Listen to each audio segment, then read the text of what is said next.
and do that, it shows that both channels are really absolutely symmetrical and have no connections whatsoever. Modulation. Yeah, to get into the modulation menu, and I switched off channel 2 again, you simply press mod. I searched around to get out of the modulation menu. You have to press a channel key.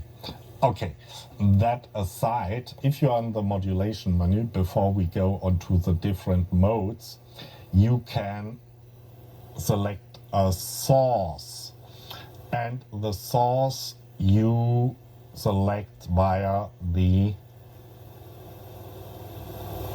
menu key.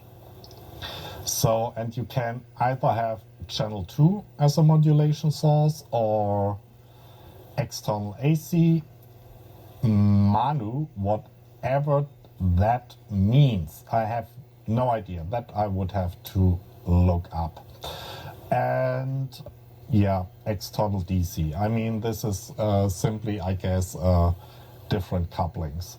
So let's take the channel 2 as a modulation source, and then we would have to switch channel 2 on again, I guess. Okay, amplitude 5 volts. Yeah, looks good. Go back to modulation and let's do something we understand with the mode. The modulation mode is a top key, context key. Make a amplitude modulation.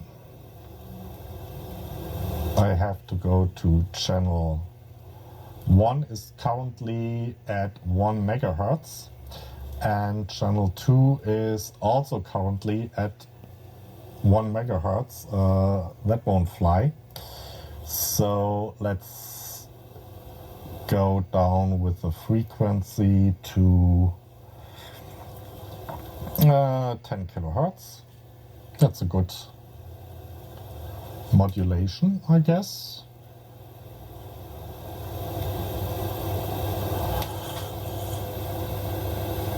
And now we should have a nice modulation. And yeah, you can also set the modulation rate, which is called para.